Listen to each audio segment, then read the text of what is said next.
إلى هذه خلقنة صالحة إلى حضرة نبي المصطفى رسول الله وإلى إخواني من الأنبياء المرسلين والأولياء والشهداء والصالحين والملائكة المقربين خصوصا Syahana Al-Akbar Imam Junaid Al-Baghdadi وخصوصا yang santri malam sahib Abdul Halim Al-Basrama bikin berjaya wa duratim wa ila khususan Syahana Imam Tajuddin Ibnu Athaillah Al-Fatihah.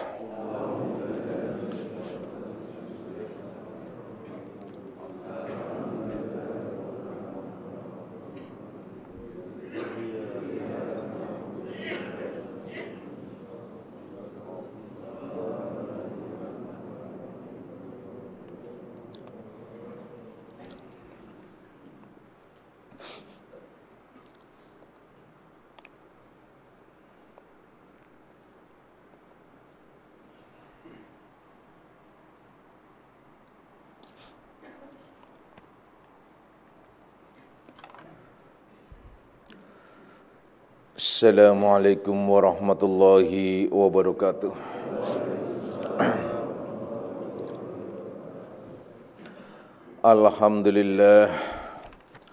Alhamdulillahilladzi karrama bani Adam wastafa minhumul ulama wa ikhtara aidan minhumuz zuhada wal hukama wal kurama wa faddala minhumul arifina billahi wassifat wal asma wa azakuhum lazzatal mahabbati wa tallahum haqiqatil asya'i minal adli wassama wassalatu wassalamu ala sayyidina Muhammadin khatamil anbiya alladzi khuliqa min zatihi wa minhu jami'ul asya' wa ala alihi wa ashabi sadatil awliya wa ala tabi'in wa tabi'it tabi'ina lahum bi ihsanin ila yaumil jaza'. Subhanaka la ilma lana illa ma 'allamtana innaka antal alimul hakim wa la haula wa la quwwata illa billahil aliyil azim amma ba'd. Ma'asyiras salikin, kaum bapak dan kaum ibu jamaah pesantren Akmaliyah, anak-anak rohaniahku semuanya, baik yang hadir secara jasmani maupun nafsani, baik yang mendengarkan langsung di pesantren Akmaliyah maupun yang melalui radio online Akmaliyah. InsyaAllah mudah-mudahan kita semua pada malam hari ini bersama-sama mendapatkan limpahan rahmah, maghfirah serta hidayahnya. Amin ya rabbal alamin. Anak-anakku semuanya, mari kita lanjutkan kajian kita di dalam membahas kitab Syarah Hikam Ibnu Athaillah, di mana kita telah membahas beberapa pengertian tentang pertanyaan-pertanyaan atau ungkapan-ungkapan tentang kaifa, yakni bahwasanya salah satunya ialah telah digambarkan kaifa yatasawwaru ayyahjubahu syai'un wa huwa adharu min kulli syai', yakni bagaimana mungkin bahwasanya hijab atau bahwasanya adalah hijab padahal dia lebih jelas. Artinya bagaimana mungkin ia itu terhijab oleh sesuatu padahal dia Allah itu ialah lebih jelas, lebih nampak dari segala sesuatu apapun. Kaifa yatasawwaru ayyahjubahu syai'un wa huwal wahidul ladzi la syama'u syai'. Bagaimana mungkin akan terhijabi atau dihijabi oleh sesuatu padahal dia itu esa, tunggal, artinya tidak ada duanya, yang tentunya tidak ada apapun yang di sampingnya. Begitu juga selanjutnya kaifa yatasawwaru ayyahjubahu syai'un wa huwa aqrabu ilaika min kulli syai'. yakni bagaimana mungkin pula ia terhijabi oleh sesuatu apapun padahal dia Allah itu lebih dekat kepadamu dari segala sesuatu apapun. Begitu juga dijelaskan kaifa yatasawwaru ayyahjubahu syai'un walau lahu makana wujudu kulli syai'.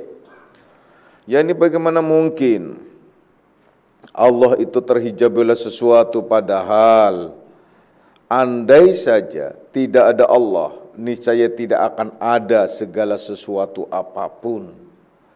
Jadi intinya bahwa Allah itu tidak terhijabi oleh sesuatu apa saja. Jadi apabila ada orang atau siapapun yang menyatakan bahwa Allah itu terhijab, itu karena masih dangkalnya pengetahuan tentang tauhid, termasuk yang menyatakan bahwasanya Allah itu tidak terlihat karena memang butanya mata hati orang tersebut atau yang lain sebagainya.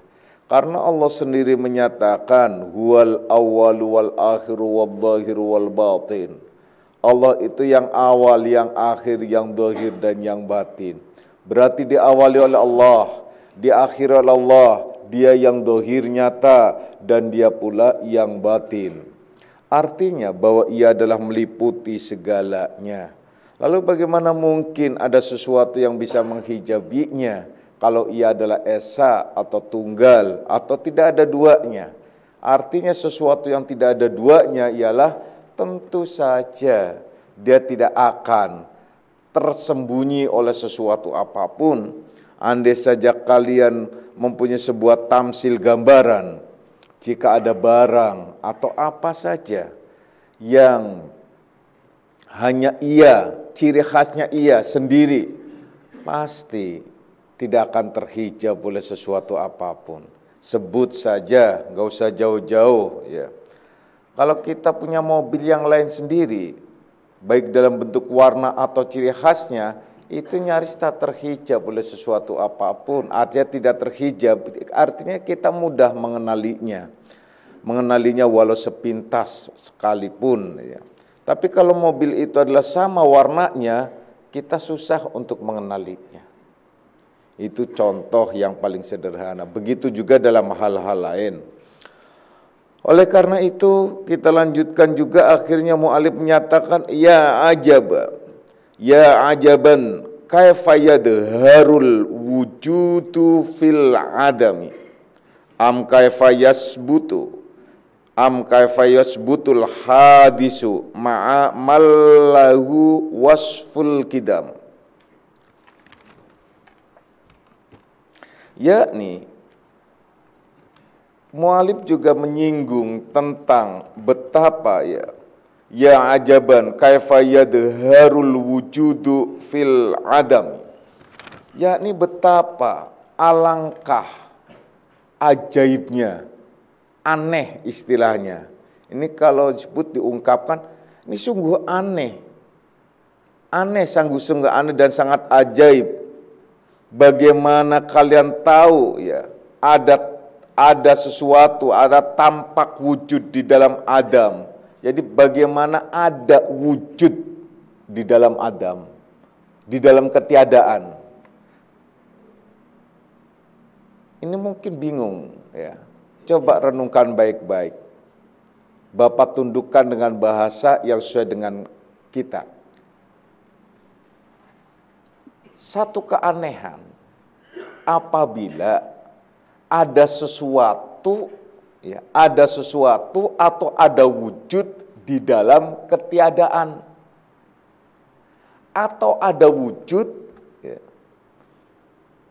di dalam, atau ada wujud pada ya, bukan tiada dalam, pada yang tiada, atau yang tiada itu ada wujud padanya. Ini kan sesuatu yang sangat unik, yang sangat aneh.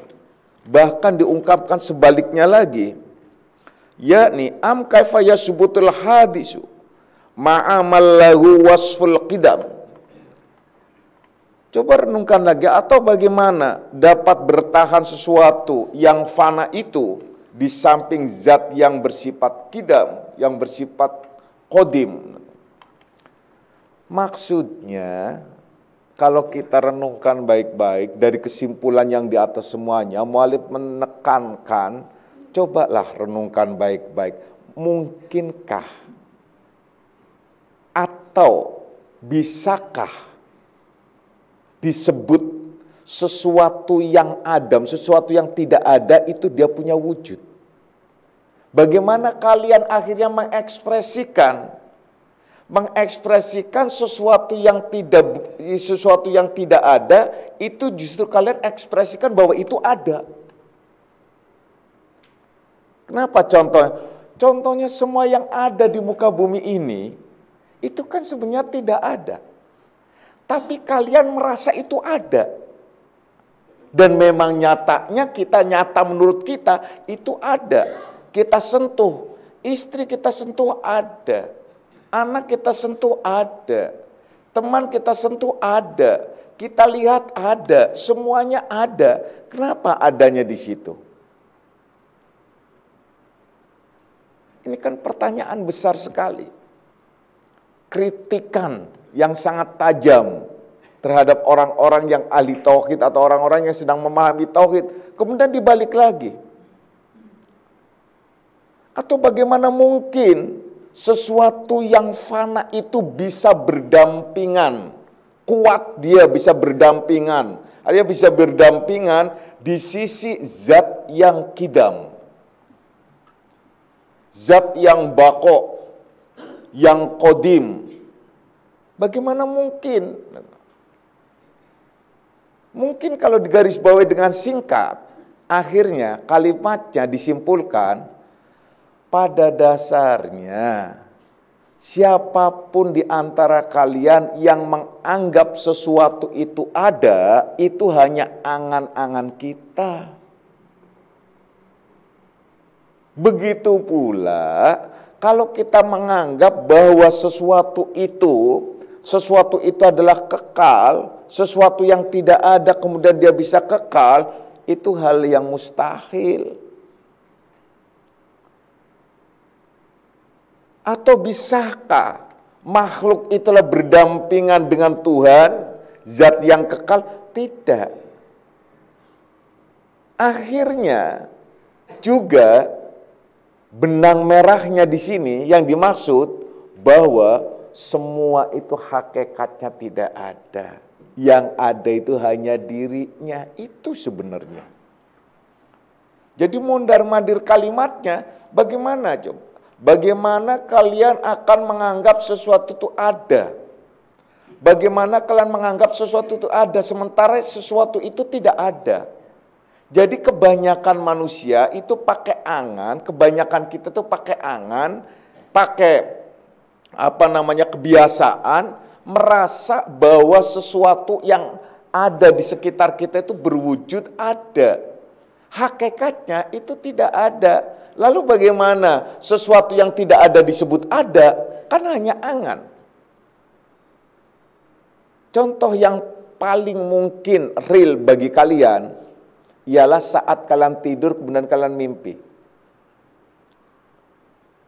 Andai saja mimpi itu terus-menerus sepanjang masa kalian hidup dalam mimpi. Yang kalau kalian bangun akhirnya semua itu tidak ada. Kalau kalian bangun semua itu tidak ada. Coba apa yang kalian mimpikan itu tidak ada. Kosong. Nyaris, ya bukan sebatas nyaris, memang tidak ada. Kemudian kalian menganggap bahwa mimpi itu ada. Itu kan aneh. Aneh bin ajaib. Sangat unik.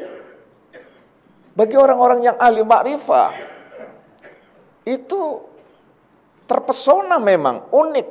Melihat manusia yang menganggap semuanya itu ada. Padahal sesuatu yang tidak. Dalam mimpi, an-nasu niyamun, fa-idza matu intabau. Manusia itu tidur. Pada saat dia terjaga, pada saat dia bangun, pada saat dia mati, baru ia terjaga. Itu hakikatnya macam itu.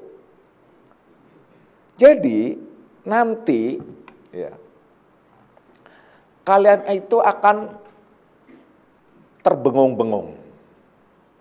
Akan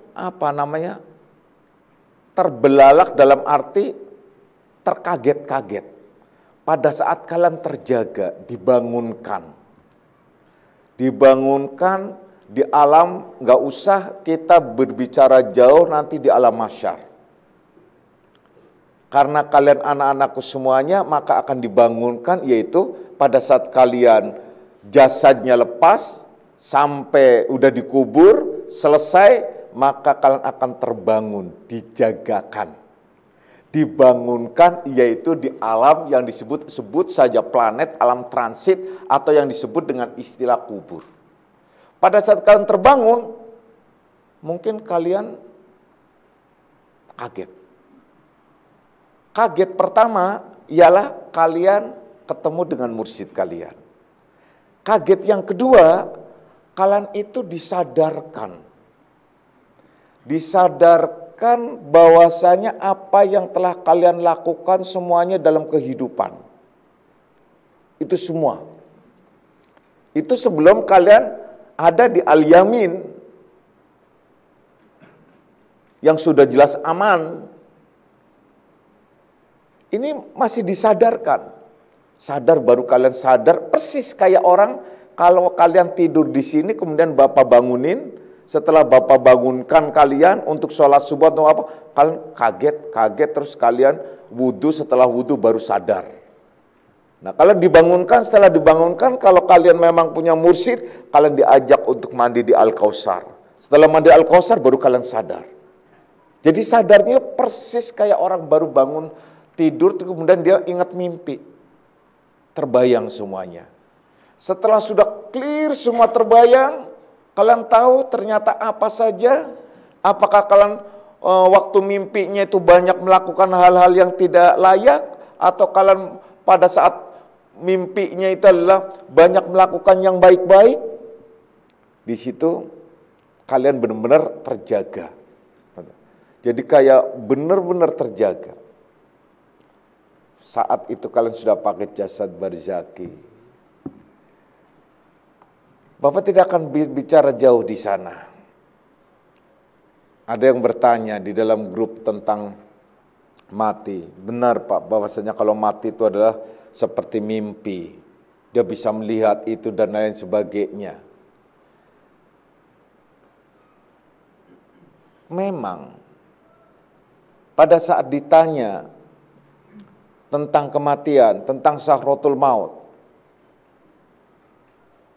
sakit bagi siapa? Sakit bagi yang memang bukan kelasnya, bukan kekasih Allah, atau kelasnya adalah biasa. Sakit. Bagi orang-orang yang imannya kurang, sakit. Sakitnya, kalau kalian membayangkan sakitnya, sama dengan kulit ari kita itu dikulitin. Persis dikulitin. Dikulitin satu persatu, kita coba kulit. Kalian gak kebayang. Kalian dicabut rambut. Gak usah rambut apa, rambut yang ada di jempol tuh. Terus itu kan ada rambut muncul, cabut deh.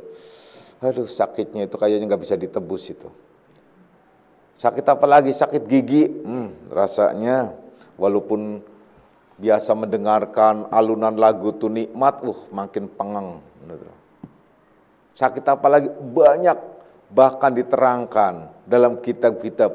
Sakitnya itulah dikumpulkan rasa sakit, seluruh itu dijadikan satu, itulah rasa sakit sakratul maut. Dan sulitnya juga, makanya di dalam doa, ya dalam kitab Ad-Durrun Nafis, Allahumma hawwin alayya fi sakaratil maut. Mudahkan aku saat sakratul maut. Itu adalah doa Rasulullah sallallahu alaihi wasallam. Rasa sakit semacam itu tidak kemudian pada saat selesai rasa mimpi, enggak. Kayak mimpi, ya tidak. Gitu. Makanya Bapak tidak jawab penuh di grup, susah panjang. Tidak, tetap dia kaget. Kagetnya itu di awal. Setelah karena dia diberi rasa sakit dulu pada sakratul mautnya. Itu karena apa? Kurang imannya. atau tidak ada pembimbingnya. Makanya pada saat kalian sakratul maut tidak punya pembimbing, itu paling bahaya. Karena tidak menutup kemungkinan juga kalian akan tertipu oleh setan dan iblis. Karena setan dan iblis itu akan menggoda anak cucu Anda itu sampai napas di tenggorokan. Wah, selalu hati-hati. Itu contoh. Jadi orang-orang yang nggak beriman atau imannya kurang atau dia adalah tidak punya mursyid atau dia juga lebih banyak maksiatnya, maka akan merasakan sakratul maut dengan pedih dan sakitnya sakratul maut itu. Dan tidak seperti mimpi, bangun pada saat dia keluar tarikan rohnya, wah, sakit. Coba kalian bayangkan, kalau orang yang begitu tuh malaikatnya gemes, tahu nggak sih? Malaikat Israilnya tuh gemes. Gemes dia. Kalau dibayangkannya, kalau disebut istilahnya nyabut rohnya, itu nyabutnya tuh pakai gini, gitu tarik. Itu kayak tarik itu ditarik-tarik. Ya kalau sisa-sisa dikit-dikit kan tersayat-sayat. Berbeda kalau orang-orang yang beriman apalagi dia punya mursyid, itu malaikatnya datang aja, assalamualaikum. Udah assalamualaikum. Kalau assalamualaikum ya salikin, assalamualaikum ya salika. Nah, itu malaikatnya salam dengan wajah yang berseri, cakep kayak dokter. Makanya Bapak menyebutkan istilahnya itu adalah terhadap kalian, kalau kalian minta sesuatu ya udah nanti Bapak kirim dokter ruhani. Ini kayak dokter. Datang salam, bahkan menyebutkan dapat salam dari Tuhan Rabbul Alamin. Itu istilah di dalam Al-Quran. Salamun qaulam mir rabbir rahim. Itu seolah-olah semacam itu. Tapi pada dasarnya dia menyebutkan dapat salam. Kamu sudah dititipkan oleh mursyidmu kalau yang punya mursyid. Kamu telah dititipkan oleh gurumu. Saya suruh menjemputmu. Itu kalau punya guru. Kalau nggak punya guru, langsung dicabut, itu ditarik langsung pakai tangan kiri, malah tangan kiri malaikat seret gitu udah. Nyabutnya udah bukannya lewat atas, dia lewat bawah. Ditarik. Coba kebayang gak sih lewat jempol kaki gitu, tarik gitu. Ruhnya. Jadi ruhnya macam apa sih, Pak? Ya udah, ruhnya gak usah bisa dibayangin. Ruhnya tuh kayak kalau kalian pernah nonton Casper, nah itu kayak gitu tuh. Nah, ruhnya tarik gitu loh, ditarik aja kebayang. Makanya sakit, itu sakit. Nah, tapi kalau orang-orang yang tadi yang kami sebutkan adalah orang-orang yang memang dihormati, karena dia adalah orang yang suka ngaji, punya komunitas, punya murid, punya guru, atau orang-orang yang soleh, malaikat tuh datang gak beringas. Kalau yang gak beriman itu beringas, datang aja gludak, udah macam-macam, apa aja ditendangin. Jadi dia keder, piring apa segala macam tendang, suaranya udah suara kayak guntur macam-macam, menyakitkan telinga. Makanya ada orang yang sakratul mautnya kerjat-kerjatnya itu adalah kayak ketakutan gitu. Karena itu tadi suara apa segala macam datang, pas dia melek tahu dia mukanya, wah. Kalau kalian pernah nonton Nenek Lampir lebih itu. Mukanya serem gitu, beringas. Kemudian mau cabutnya itulah, mending cabutnya begitu. Kalau cabutnya masih mending. Dia bawanya golok. Siapa yang nggak takut? Gitu. Kayak orang mau dibunuh gitu, cabut gitu. Kalau yang beriman enggak, apalagi orang punya mursyid enggak. Dia salam baik, nah udah ditarik, digendong yuk. Gitu. Kayak dibangunkan, kita diangkat. Nah itu kalau seolah-olah kayak mimpi dia. Tidur, dia langsung kayak tidur. Nikmat, persis kayak orang tidur gimana. Nggak terasa. Ruh itu keluar tuh gak terasa tidur. Pas dia bangun, tersadar, ya kayak dalam mimpi kayak mimpi, lihat apa segala macam, mimpi. Setelah itu sampai kepada satu tempat baru disadarkan. Baru dia kaget, baru dia ngeh. Setelah ketemu mursyidnya baru dia ngeh. Bahwasanya itulah ternyata dirinya telah mati. Dan itu di dalam mimpi itu diterangkan, dijelaskan. Nah, kita kembali lagi. Jadi, maksud Bapak di sini, hidup ini adalah ya persis mimpi. Jadi sesuatu yang tidak ada sebenarnya. Cuman Yaitu tadi, kalau Bapak uraikan kembali kepada masalah lain, ini panjang. Kenapa? Karena semuanya itu disebut, apa yang ada di sekitar kita dan yang bersentuhan dengan kita, itu dinamakan hukum adi. Hukum adi itu hukum adat. Hukum adi itu hukum adat, artinya hukum tobi'i, yaitu kebiasaan-kebiasaan yang selalu menjadi rutinitas yang akhirnya di-saving, artinya disimpan di dalam diri. Selanjutnya kemudian kita memaknakan seperti itu. Contohnya apa sih? Contoh nih, api. Api itu panas. Panas itu menurut hukum adi wajib panas. Mustahil dingin. Bukan hukum akli. Kalau hukum akli harus jaiz namanya. Jaiz kenapa? Ya bisa jadi api itu suatu saat bisa jadi dingin atau bisa jadi panas sewaktu-waktu dan tidak menjadi satu kepastian. Yang disebut kepastian itu hukum adi. Prosesnya apa? Prosesnya itu melalui uji coba. Yaitu bahwasanya dengan kalian pada saat kecil menyentuh sedikit panas, itu langsung merekam. Apa saja termasuk air dingin itu langsung merekam. Setelah merekam disimpan, kemudian kita menghukumkan, oh air ini dingin, oh api ini panas. Dan akhirnya menjadi sebuah komunikasi. Itu yang disebut akhirnya menjadi hijab-hijab kehidupan. Sama kalian menyebut dengan apa saja, nama-nama apa saja. Andai saja seumpamanya nama itu adalah kalian dengan satu komunikasi atau satu kata, itu akan terjadi semacam itu pula. Itu yang dimaksud. Jadi bahwasanya semua itu benar. Kalau disebutkan di sini ialah ya ajaban kaifa yadharul wujudu fil adam am kaifa yasbutul hadisu ma'a mallahu wasful qidam. Jadi memang sangat unik. Alangkah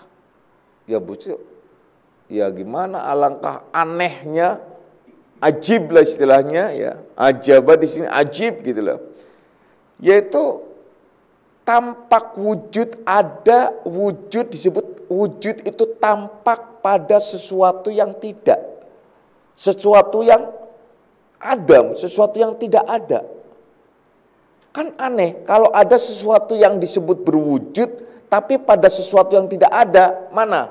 Manusia. Kalian menganggap itu manusia ada. Padahal hakikatnya tidak ada. Kenapa tidak ada? Karena selain daripada Allah itu tidak. Manusia itu fana. Semua yang ada di bumi fana. Binatang fana apa semuanya fana. Nah kemudian kita menganggap itu ada pada sesuatu yang tidak ada pada hakikatnya. Jadi menganggap manusia ini ada, menganggap kita itu istri itu ada, menganggap anak itu ada, pada hakikatnya tidak ada. Tidak ada dalam hal apa? Di sini akhirnya supaya kalian paham, jangan salah mengerti dalam makna ketiadaan itu di dalam makna adanya itu di dalam hisi. Jadi secara hisi memang ada karena kita menyentuh. Hisi itu kaitannya dengan hukum adi yang Bapak sebutkan tadi. Karena terbiasa kita menyentuh ada. Akhirnya tersimpan dalam diri kita mengakui itu ada. Pada hakikatnya secara makna itu tidak ada. Karena apa? Karena yang ada itu hanya dirinya. Selain dirinya tidak ada. Alam semesta ini tidak ada. Itu yang dimaksud. Ya. Kemudian dibalik lagi. Am kaifa yasbutul hadisu ma'amallahu wasful qidam. Jadi atau bagaimana dapat itu yang tidak ada itulah bertahan. Sesuatu yang fana itu bisa kuat bertahan di sisi zat yang bersifat kidam. Nggak mungkin. Jadi kita bisa bersih di tempat yang kidam, nggak mungkin.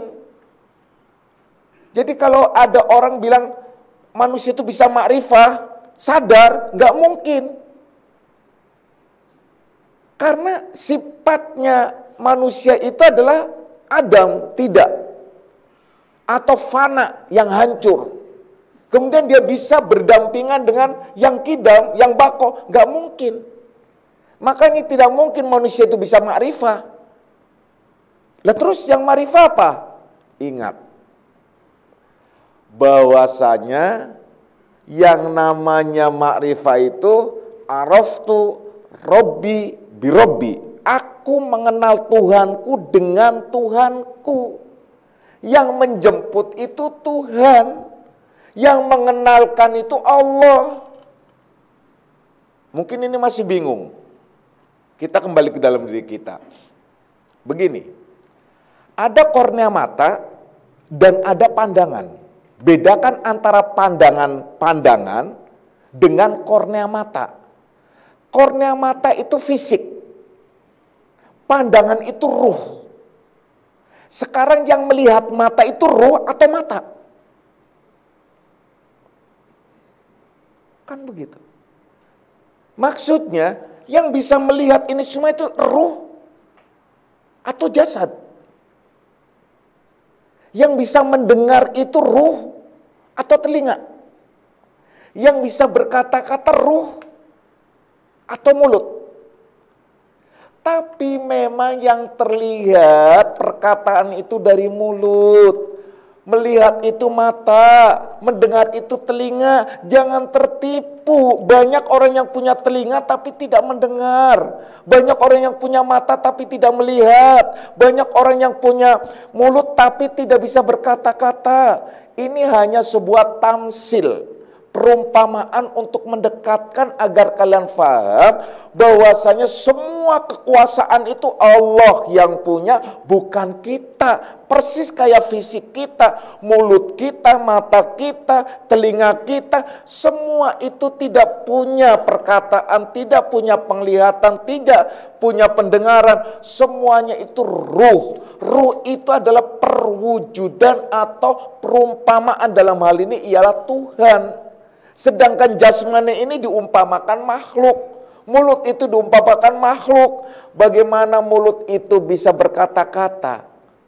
Banyak orang punya mulut tapi nggak bisa berkata-kata. Kalau dilihat sama. Ada tenggorokan, ada lidah, ada ini, semua sama. Nggak begitu berbeda. Tapi begitu dahsyatnya. Karena apa? Karena dia itu esa. Jadi tidak ada yang sama. Perkataan ini juga bisa dijadikan keyword loh. Jadi bisa dijadikan password dalam hal apa saja. Dan perkataan ini gelombangnya juga berbeda-beda. Mulut sama, tenggorokan sama, lidah sama, tapi didengar oleh kalian, itu bisa beda-beda loh. Kalian semua, saya yakin kalian kenal perkataan atau suara guru kalian. Andai saja gelap sekalipun, seumpama gelap, saya ngomong, kalian udah ngeh, oh Bapak. Insya Allah begitu. Ada yang mirip-mirip, enggak, tapi aja ragu. Enggak, itu biasanya itu semacam itu. Kenapa? Karena sudah men-saving, sudah mengenali. Nah, di sini jelas sekali. Jadi, kalian renungkan baik-baik. Oh iya, ternyata mata itu hanya sekedar fisik. Intinya ialah penglihatan. Maka dari itu dalam Al-Quran pada saat disindir, disinggung, Yaitu Allah menyatakan bahwasanya wa ja'ala lakumus sam'a wal absar. Aku jadikan sam'a, pendengaran, wal absar, dan penglihatan. Tidak menyatakan aku jadikan telinga dan mata, tidak. Makanya yang akan didenda lagi, yang dipertanyakan, lahum qulubul la yafqahuna biha walahum a'yunun la yubsiruna biha. Mereka dikasih penglihatan, dikasih mata atau dikasih penglihatan, walahum a'yunun la yubsiruna biha. Mereka dikasih mata tidak untuk melihat. Jadi matanya tidak digunakan dengan penglihatan yang baik. Mereka dikasih telinga tidak untuk mendengarkan yang baik. Itu contoh-contoh dalam Al-Quran. Jadi hakikatnya, akhirnya yang mendengar, ruh. Yang melihat, ruh. Yang berkata-kata, ruh. Dan seterusnya yang merasa, ruh. Semuanya akhirnya ruh. Siapa ruh itu? Ruh. Apabila ditanya tentang ruh, dalam Al-Quran, kulir ruh min amri Rabbi. Ruh itu adalah amr Tuhanku. Amr itu adalah boleh disebut, boleh dimanakan. Kalau di dalam lulus itu amr itu perintah. Amar itu juga boleh dalam arti utusan. Amar itu boleh disebut juga duta. Amar itu juga boleh disebut perwakilan. Amar itu juga boleh disebut itu urusan. Jadi sama dengan itu urusan Tuhanku. Tidak ada yang diberitahu illa qalila, kecuali yang sedikit sekali yang dalam hal ini. Yang istimewa. Jadi hakikatnya ruh siapa? Hakikatnya ruh itu adalah perwujudan dirinya. Maka dalam kalimat pertama akhirnya, alangkah ajaibnya, alangkah istimewanya, bahwasanya itu ada wujud, ada tampak wujud ya di dalam sesuatu yang tidak ada. Mana tampak wujud sesuatu yang tidak ada? Tampak wujud, wujudnya adalah digambarkan sebagai jasmania, tapi jasmania hakikatnya tidak mempunyai apa-apa, namun yang bergerak adalah sesuatu wujud yang hakikatnya ada, tapi dinyatakannya pada sesuatu yang tidak ada. Ruh itu adalah sesuatu yang tidak terlihat. Jasad sesuatu yang tidak ada. Ruh itu yang ada walau tidak terlihat, tapi ruh tidak akan nampak kalau tidak ada jasad. Allah tidak akan terlihat kalau tidak ada. Nah itu repot lagi nanti ya. Itu maksudnya itu semacam itu. Coba renungkan baik-baik ya. Jadi wahai anak-anakku semuanya, sebenarnya ini adalah sudah sangat jelas sekali. Jadi kita tidak akan berandai-andai, tidak akan bermacam-macam. Yang terpenting ialah kalian faham, renungkan baik-baik bahwa apa yang dirasa dalam diri kita itu hakikatnya ialah perwujudan dan miliknya, bukan milikku. Apa saja yang ada, sudah kita runut saja dalam diri kita. Pertama ialah rasa. Rasa meliputi kesadaran. Itu yang paling utama. Rasa meliputi kesadaran sehingga kita bisa merasakan apa saja dalam bentuk kesadaran kita. Kalau tidak ada kesadaran dalam rasa itu tidak akan terkena hukum.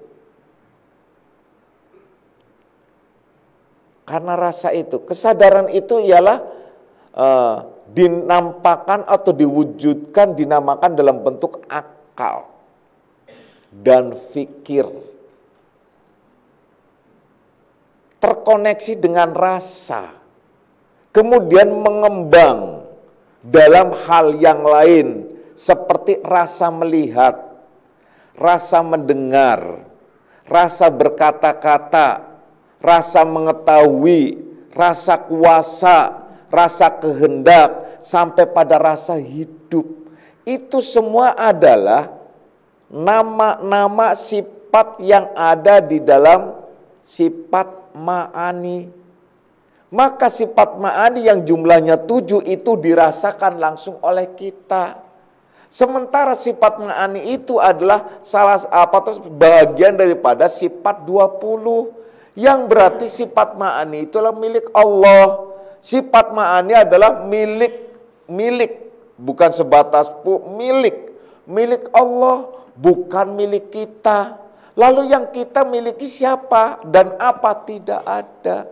Karena mendengar juga milik Allah, melihat milik Allah, berkata-kata milik Allah, mengetahui milik Allah, kuasa milik Allah, kehendak milik Allah, termasuk hidup adalah milik Allah. Maka diwakilkan semuanya itu adalah dalam satu kata, hidup. Dalam bahasa Arab, hayun atau hayat. Di dalam aklamasi kita, bahkan pernyataan kita melalui firman Allah Subhanahu wa taala itu menyatakan, wa mahyaya wa mamati lillahi rabbil alamin. Hidupku dan matiku milik Tuhan Rabbul Alamin, Tuhan semesta alam. Milik Allah, Tuhan semesta alam, bukan milikku. Maka hakikatnya aku tidak ada, berarti aku tidak punya apa-apa. Yang punya Allah. Namun yang punya Allah, Allah itu yang kekal, mewujud. Wujudnya itu ada pada sesuatu yang tidak ada, ialah kita, kalian. Maka kalian melihat sesuatu yang tidak ada itu hakikatnya dirinya. Kalau kalian lupa tidak melihat kepada dirinya, maka kalian melihat sesuatu yang tidak ada, dianggap ada. Maka melihat sesuatu yang tidak ada dianggap ada, itu adalah kehidupan persis di dalam mimpi. Sesuatu yang tidak ada dianggap ada. Nah, kalian dalam mimpi. Kalau mimpi, alhamdulillah dong Pak. Alhamdulillah kenapa? Berarti nggak kena hukum dong. Kan kalau mimpi kita maling, mau jadi apa saja, macam-macam. Kan nggak dosa Pak. Iya nggak dosa. Berarti hidup nggak dosa dong Pak.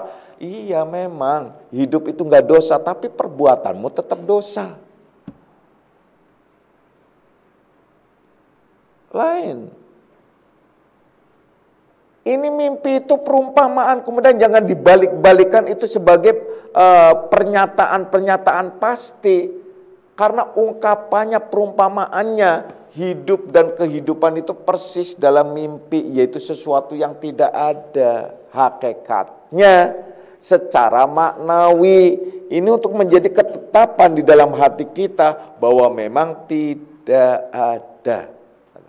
Jadi andai saja ada, maka bagaimana mungkin sesuatu yang tidak ada, sesuatu yang fana itu bisa berdampingan, bisa bersamaan dengan zat yang kidam, yang kekal. Seperti Bapak jelaskan, bagaimana mungkin manusia itu bisa ma'rifah mengenal Allah, Allah yang akan mengenalkan dirinya kepada kita. Bukan kita yang mencari Allah. Bukan kita yang menuju kepada Allah. Menuju hanya istilah sebagai thoriqoh. Tapi hakikatnya bukan kita berarti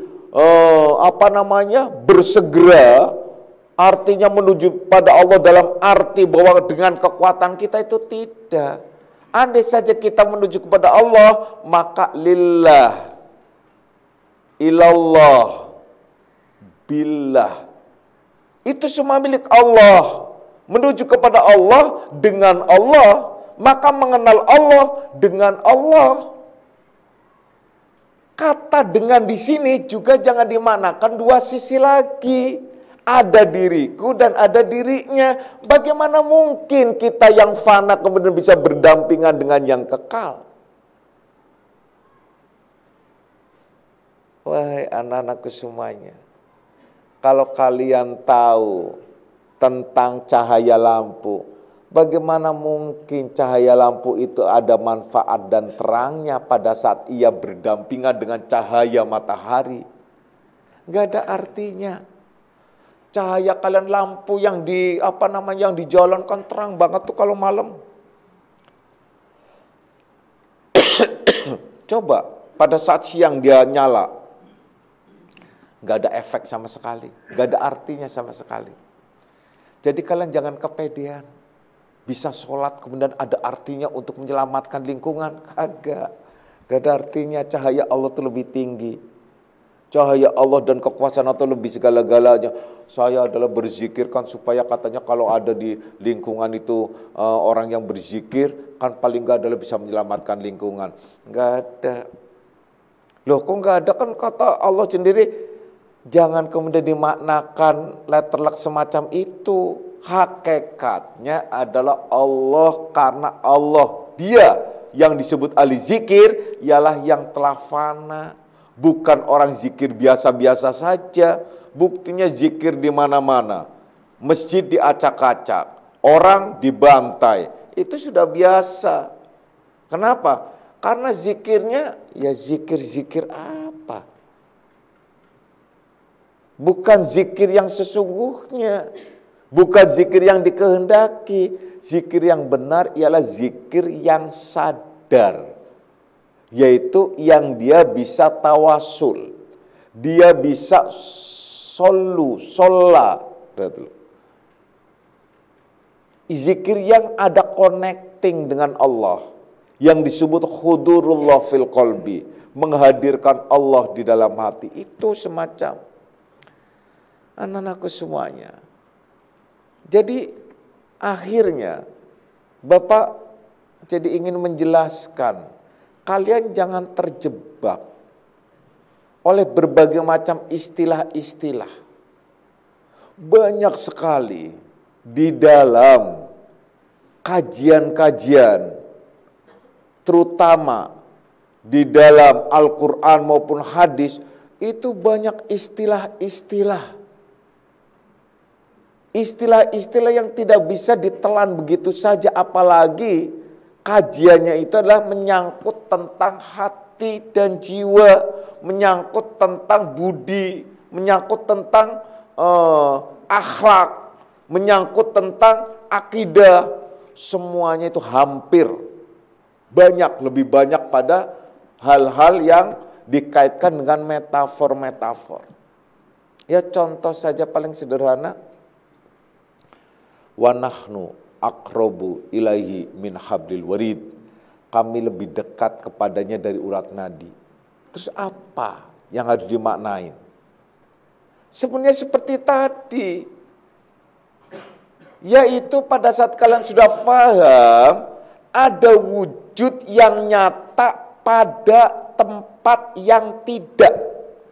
Memang ini bahasanya rumit.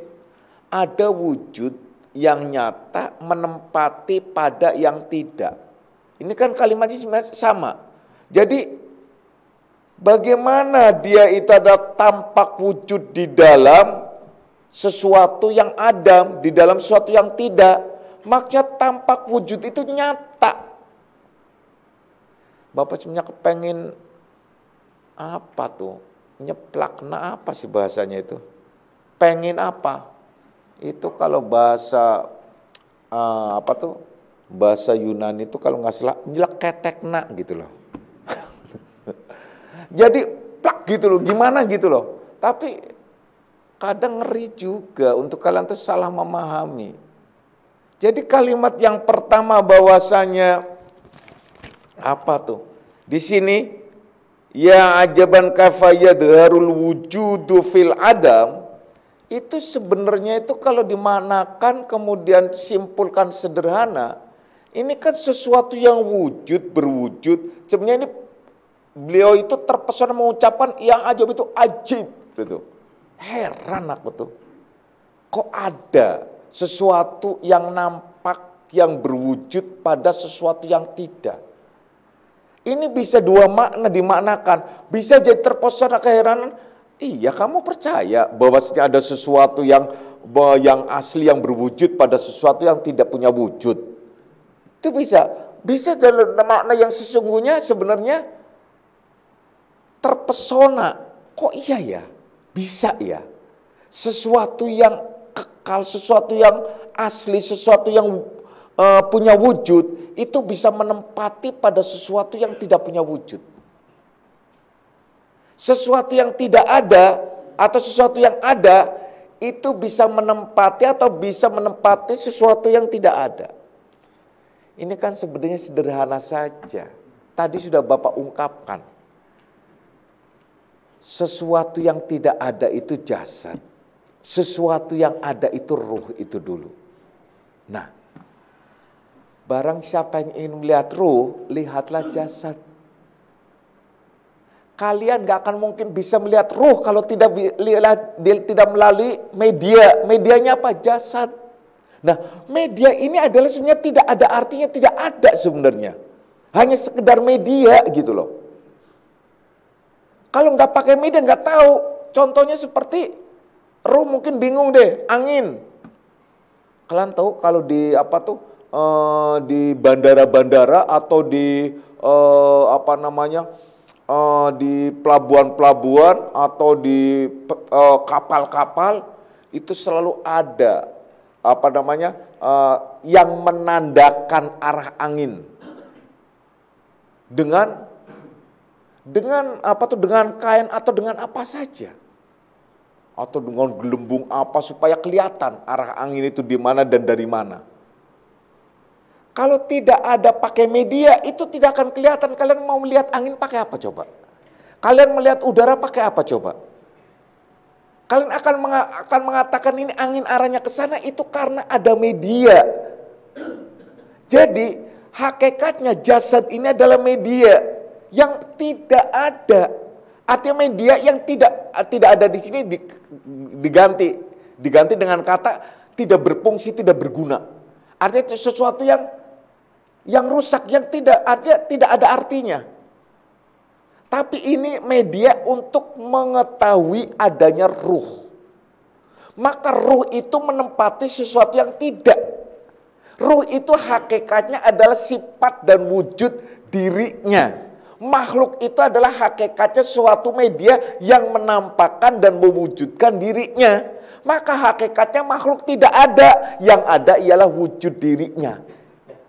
Tapi jangan kalian pulang-pulang kemudian lihat orang tua, Pak, ternyata tidak ada Allah yang ada, tidak ada makhluk yang ada Allah. Berarti Bapak hakikatnya adalah, nah ini kan salah lagi. Hakikat itu rasa, bukan kata-kata. Awas loh, rasa. Kalian tidak akan berdosa apabila kalian rasakan dan itikadkan. Tapi kalian akan terkena hukum apabila diungkapkan. Apalagi bukan pada ahlinya. Siap untuk menerima resiko yang Allah sudah menyiapkan. Intoliku ila abdi fasubu alaihil bala'u sobba. Turun malaikat kepada hambaku yang mengatakan seperti tadi. Pengen tahu benar gak sih? Akidahnya kuat gak sih? Kau berani mengucapkan semacam itu? Diuji dengan berbagai macam ujian. Kalau dia mengatakan terhadap orang tuanya, hakikatnya dirinya, diuji orang tuanya di hadapan dia. Dengan berbagai macam kelakuan, dia masih tetap nggak memandang orang tuanya itu seperti yang diucapkan tadi. Itu contohnya semacam itu. Kalau kalian berani mengatakan, dulu ada seorang salikah. Dulu, jadi ingat, dulu itu saya memang paling senang itu nulis. Mencatat tulisan dan selalu ingin untuk murid-murid. Saya tulis lembaran, kasihkan. Kalau ngaji dulu, rumah-rumah bareng-bareng itu kasih dapat lembaran-lembaran. Lembaran urean, apa yang mau saya uraikan terus saya kasih. Karena nggak pada pegang kitab kan saya kasih. Urean dulu semua Durun Nafis apa urean. Nah, karena saya nggak mau nulis dengan tulisan Latin, kadang waktu itu akhirnya ada yang nulis. Tulis ada udah tulisin, catat tulisin. Jadi ini. Terus saya tanya, ini yang nulis siapa? Sekretaris Allah. Wih, hebat sekretaris Allah Zakir. Diuji oleh Allah, berantakan dia. Gak mengenal sampai meninggalnya. Wallahu alam, dia masih mengakui saya sebagai mursyidnya atau tidak. Diuji. Diujinya apa? Karena dia mengaku sebagai sekretaris Allah. Berarti dia akan diuji siapa yang dia berani mengatakan itu. Tentu saja, itu sebagai contoh dan banyak sekali. Banyak salikin pada jungkir balik karena apa? Karena sok tahu. Dikasih tahu bandel. Padahal Bapak sudah berulang kali, jangan mudah mengatakan sesuatu yang kalian belum paham. Yang kalian sesungguhnya juga kalian baru katanya.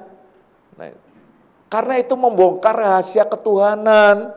Kalau sudah membongkar rahasia ketuhanan, Allah akan menguji langsung turun. Langsung diuji, pasti. Nah, itu loh. Diacak-acak oleh Allah, masih kuat nggak? Tapi kalau kuat, pasti dia orang ahli ma'rifah. Nah, itu pasti. Jadi kalau kalian siap kepengen ma'rifah, sebenarnya nggak usah jauh-jauh. Kalian ucapin dengan kata-kata itu, kalian akan dapat ujian itu kalian tetap. Nah, contohnya seorang wanita terpesona banget melihat bahwa hakikat suaminya adalah dirinya. Karena tadi memahami ini bahwa menempati sesuatu yang tidak, berarti yang ada hanya yang ada, bukan yang tidak. Berarti hakikat wujudnya ialah dirinya. Dia memandang ke suami, lihat bahwa suami ada dirinya. Wah, udah. Itu harus kuat. Tapi kalau hanya di akidah saja, tidak akan mendapatkan ujian aneh-aneh. Tapi kalau berani diungkapkan, yang ngasih rezeki itu Allah.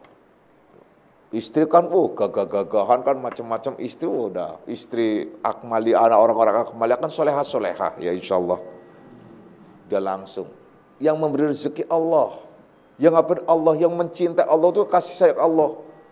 Ada orang ngomong, Allah dari mana? Yang ngasih uang emang siapa? Allah. Bukan yang ngasih uang suamimu. Allah. Berarti suamimu Allah dong? Iya. Langsung diuji pasti.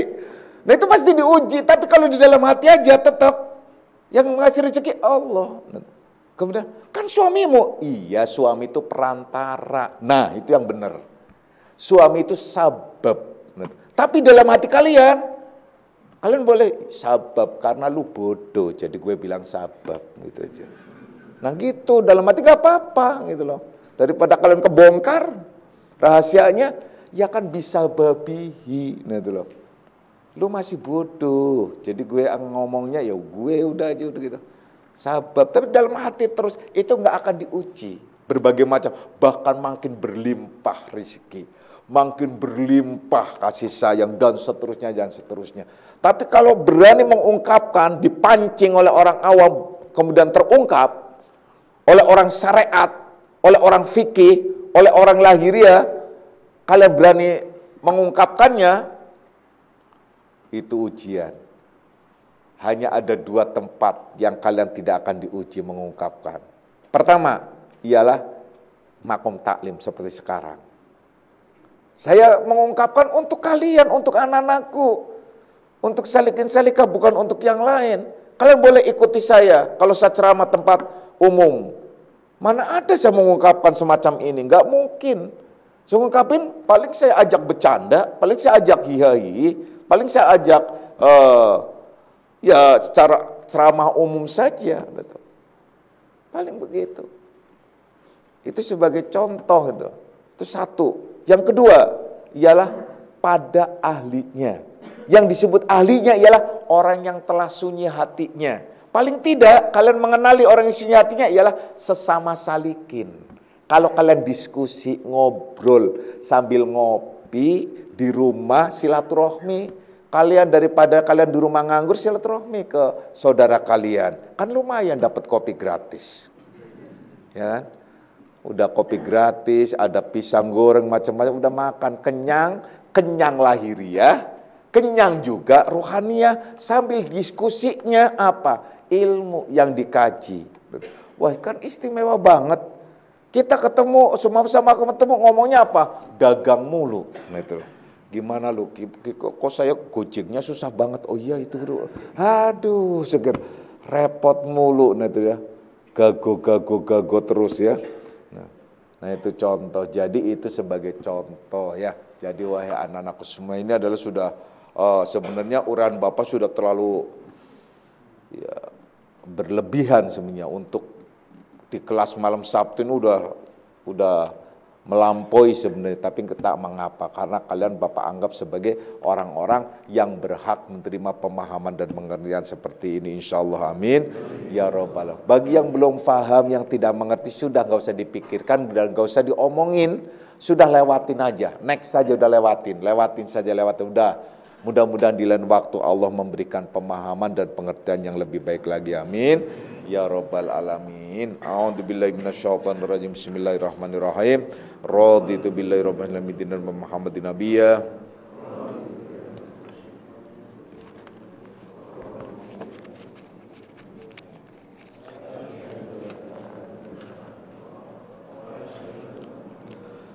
Hadanallahu wa iyyakum ajma'in wa lafu minkum. Wassalamualaikum warahmatullahi wabarakatuh.